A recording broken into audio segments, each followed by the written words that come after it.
Bonjour les amis, bienvenue sur ma chaîne historique. J'espère que vous allez bien, que vous avez passé un bon lundi, que tout est agréable pour vous, que vous avez pu faire vos cadeaux de Noël. Noël approche, les enfants sont heureux, les adultes aussi. Tout le monde va se regrouper, les familles vont se regrouper, mais en quantité réduite à cause du Covid-19. Mais j'espère que vous passerez quand même un bon Noël. Je vais vous raconter une légende qui se passe en Touraine. Voici ma légende. Légende de la lanterne de Rochecorbon. Parmi les monuments historiques des environs de Tours est un joyeux connu sous le nom populaire de lanterne de Rochecorbon. C'est une tour svelte de peu d'épaisseur, faisant partie jadis d'une fortification moyenâgeuse, et qui, comme une aiguille, s'élance hardiment dans l'espace. Tantôt brûlée par le soleil, tantôt lavée par les pluies, mais bravant toujours les intempéries des saisons et les insultes des siècles. Elle sollicite l'intérêt du touriste, aussi bien que l'attention de l'archéologue. Son origine remonte, en effet, à l'un de ces personnages qui illustrèrent le comté de Touraine, avant sa réunion à la couronne sous Philippe Auguste, c'est-à-dire à cette noblesse qui avait le sang transmettait en héritage la foi, le courage et l'honneur. On raconte que Corbon, sire des Roches, qui vivait au seuil du XIe siècle, et dont la famille s'illustra par des actions d'éclat dans les croisades, lui aurait donné son propre nom. De là sa transposition sous le vocable de Rochecorbon. Ce fut aussi un Corbon qui fut l'un des premiers chevaliers à employer dans ses chartes la fameuse formule « par la grâce de Dieu », alors réservée aux princes de sang. C'est à Robert, seigneur de Brenne, l'un de ses descendants, au commencement du XIIIe siècle, que la légende fait remonter la tour d'observation construite en ce lieu stratégique, tour qui n'a été l'objet d'aucun travail bien sérieux. Un jour que ce jeune chevalier rentrait d'une longue chevauchée, il aperçut un aigle dirigeant son vol vers le manoir de ses ancêtres. Il banda son arc et abattit l'oiseau. À l'endroit où tomba sa flèche, Robert fit élever judicieusement une tour fanale à l'extrémité du roc, qui formait falaise et surplombait la vallée.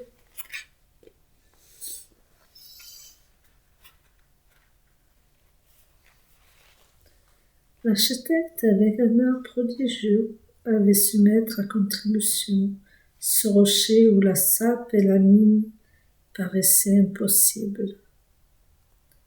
Ce n'est ni un nid d'aigle, ni un repère de brigands, mais un asile d'un pittoresque saisissant qui domine la Loire, semant çà et là ses nombreux bancs de sable d'or.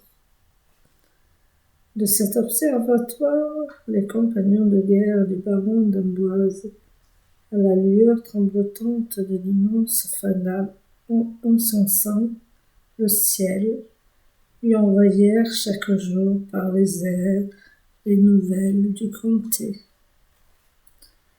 Le manoir féodal de la baronnie de Rochecorbon, qui se dressait sur le haut du plateau, ne comporte pas une description qui serait aussi malaisée que superflue, car il est tombé comme sont tombés tant de châteaux moyenâgeux, dans un de ces drames politiques où les féodaux, dévoués à leur suzerain, luttaient les uns contre les autres pour se disputer le pouvoir.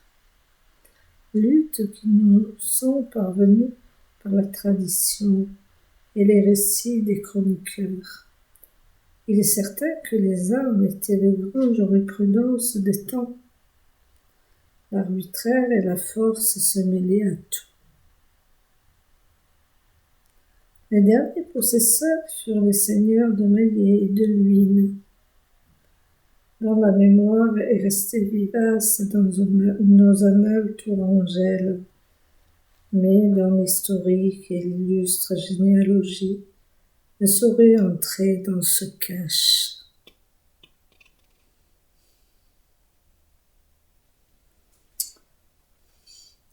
De cette terre seigneuriale où les invités se donnaient rendez-vous, le bruissement des vents du ciel rend seul un gémissement sourd, comme à la plaine vaine du passé, sur des splendeurs disparues.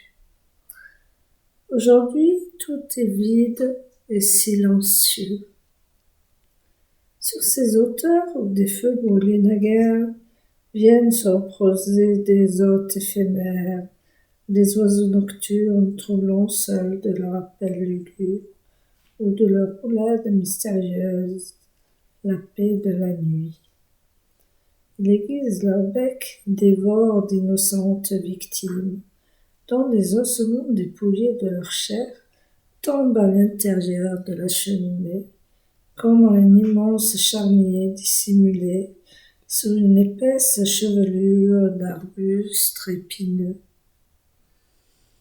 Rien de mélancolique, hélas, comme le souvenir d'une grandeur déchue, ensevelie dans la plus poussière des ruines. Sous la rafale du vent qui passe, on dit comment le cerf altéré soupire après les sources d'eau. Les âmes des défunts affranchis des biens terrestres y tiennent leur cours, ainsi qu'autrefois, et disparaissent légères et gracieuses dans un arc-en-ciel dont la courbe aérienne forme un pont diaphane et radieux entre le ciel et la terre. Vu d'en bas, la lanterne de Rochecorbeau semble être taillée dans un même bloc qui s'effrite sans cesse, n'offrant plus au regard fasciné que les assises de quelques gros murs démantelés. Un sentier enlacé permet de monter au fatou du plateau, d'où l'on accède facilement à la base de la tour. Tout a été saccagé, pillé, incendié. Les matériaux épargnés ont été utilisés dans l'étendue du pays. Et cependant, tout rayonnement de souvenirs, il circule toujours les histoires légendaires des hautes promesses des anciens maîtres, de cette demeure jadis inaccessible aux manants, et que nous, voyageurs, nous visitons avec une admiration et un respect avertis. Ces ruines rappellent tant de noms écrits dans nos annales et réveillent tant d'échos de gloire et de malheur. De ce lieu, on contemple le moutonnement des coteaux du Cher, sur lequel s'étagent les silhouettes blanches de nombreuses villas, pendant qu'à travers la brume transparente se profilent les reflets lumineux de la croix des tours de la cathédrale Saint-Gatien. Croix qui est la plus auguste de tous les étendards. Puis la pesante coupole de la basilique servant de gigantesque piédestal à la statue de Saint-Martin, autour de laquelle d'antiques tours carrées servent encore de sentinelles, d'honneur, tours qui ont indiqué le nom sous l'évocation duquel a été placé jadis. Pour prendre les noms bien bourgeois de leur tour de Charlemagne et de l'horloge, enfin le campanile de l'hôtel de ville, lançant dans les airs sa flèche svelte et gracieuse. Tout en projetant des rayons d'or sur les cimes verdoyantes des arbres centenaires qui lui font un mouvement rempart. Plus loin encore dans la trouée fugitive et endiguée qui livre passage au fleuve de la Loire, se déroulant comme un ruban d'acier, un monument énigmatique de la pile Saint-Mars. À nos pieds, le soleil tombe languissonnant sur la plaine féconde de la ville aux dames. Petite bourgade qui doit son nom à un ancien monastère de femmes, dépendant de l'abbaye de Saint-Loup. Près la voie ferrée s'élève une petite chapelle à Notre-Dame de prompt secours, rappelant une antique vierge vénérée jadis par des bergers, sous le nom irrévérencieux de Notre-Dame des Crottes. Quoi qu'il en soit, les âmes tristes y trouvent du soulagement, et les esprits fatigués un attrait à la grande ponction.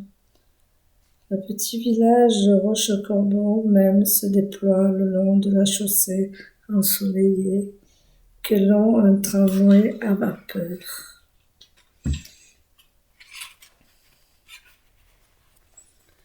Le temps passe vite en cette jolie vallée où la puissance divine a largement ouvert sa main.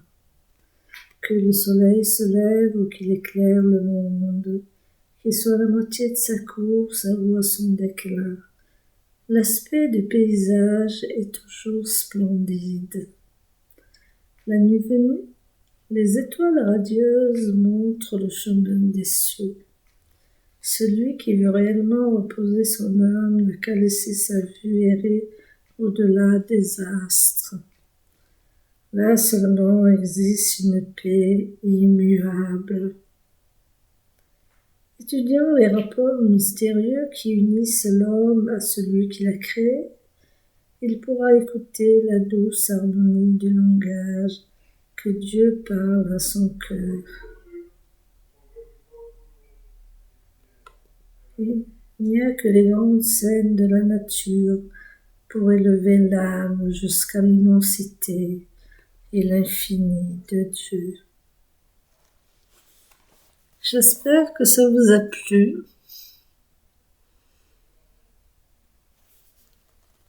Ça m'a été agréable de la lire. C'est une légende, mais c'est aussi religieux. Et c'est très beau. Mon âme et mon cœur de poétesse ont aimé. J'espère qu'elle a plu à certains d'entre vous. Je vous souhaite une bonne soirée. Au revoir.